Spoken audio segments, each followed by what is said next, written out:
So you're planning on moving, but it sounds overwhelming. You're not alone. Stay tuned for our top tips and tricks for moving.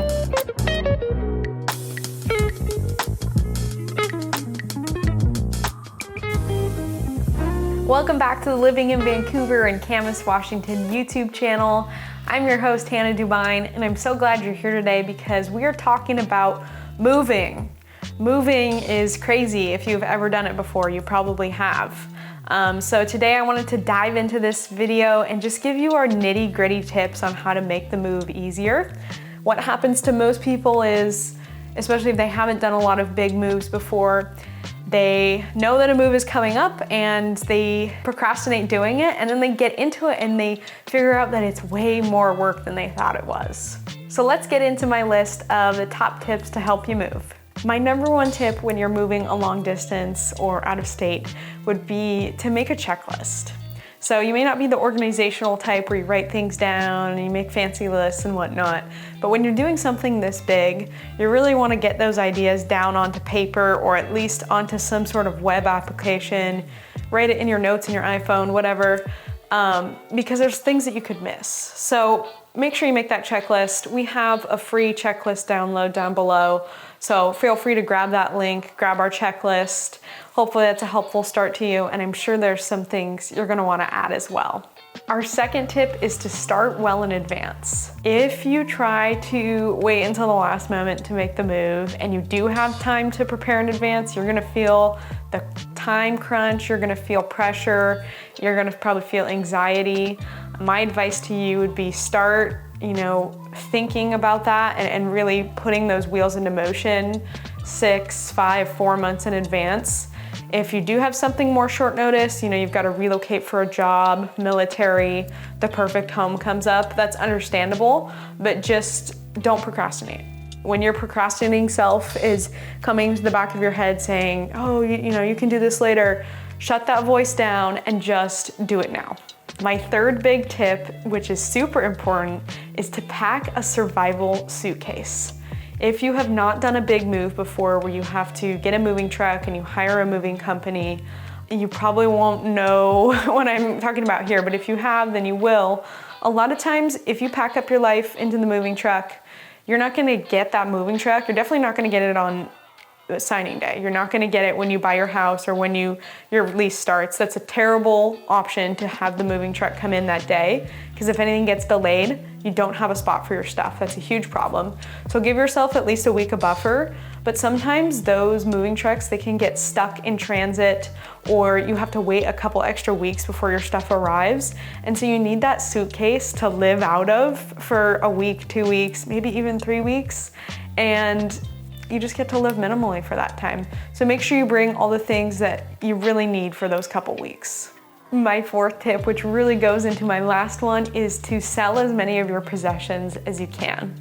We all have things that are sentimental to us, so you're definitely gonna wanna keep some of it, but if you can part with some of your possessions, especially the big things like furniture, it's gonna cost you more money to transfer it than it is to just buy something new. Just let that go, and then you can buy something new that fits in your new space. Maybe your new home has a different vibe. So that's my advice. Just sell your things and try and get rid of stuff. My fifth tip is to pack a parts and cleaning box. So make sure this is the last thing that gets loaded onto the moving truck, and it's the first thing that'll come out. In this, you wanna have things like tools, nails, hammer, a broom, wipes like Clorox wipes, all of those little things, so that they're just ready and there for you if you need to put furniture together, or if a surface is dirty when you move in, which is not uncommon. It's not necessarily going to be sparkling clean unless you hired a cleaner to do that. So that's really gonna come in handy.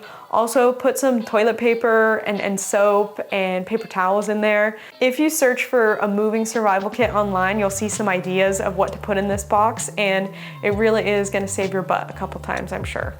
My sixth tip is to get your utilities set up. So the way you set up utilities is going to vary from different areas in the country. It may be different than where you're coming from. Here in Clark County, I like to think it's pretty straightforward because we don't have open utilities. You don't have 10 providers, 20 providers you can choose for trash.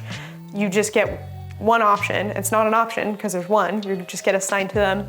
So make sure you set those up so that they are transferring over at least the day that you're supposed to move in. If not, transfer it over the day before just to give yourself some buffer. What you don't want is for them to not get set up and then no one's paying them, the previous person living there, you're not paying them, and then your utilities get shut off. It would probably be better to just pay a tiny bit extra and make sure you have some overlap.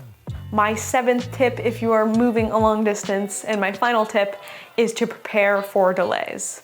Now this one is mostly relevant if you're buying a home rather than renting. Usually if you're renting, the landlord is really going to have to give you those keys on the day that they said they would. I don't really see as many delays with rentals, but if you're buying, delays happen often. And sometimes it's not something that everyone can control. It has to do with the county or the loan documents didn't get to the underwriter on time, that kind of thing. So just prepare for things to be late. Give yourself some buffer room. Don't need to move in exactly at 5 p.m. on the day that you're supposed to close, and just have it in the back of your brain. What's my plan B if this doesn't go as planned? If at all possible, I would try to move in a couple days after when your proposed closing date is, or a week after. I know not everyone has that much time, but it's really stressful if you really needed to move in the day that was supposed to close and that home's not closing that day because of this, that, and the other. No one to blame, it's just not closing that day. There's nothing we can do for you, and you definitely can't move in early. So hey, those are my top tips for moving long distances across country into the state, into Clark County. I think we had 7 overall. I hope those were helpful to you. If you're thinking about moving to our area, Vancouver, Camas, Clark County, Washington, we'd love to be of service to you here at Dubyne Realty Group. So please email, text, or DM our team, and we can set up a phone call or a video chat or meet in person if you live locally. And sign up for our weekend email, Weekend Happenings with Hannah, where we put out the best 5 or 6 events happening every weekend, so you can kind of see what it's like living here. And you can keep up with us on a day-to-day basis on Instagram at Hannah Dubyne. Thank you so much for watching. We'll see you next week, and have a great day.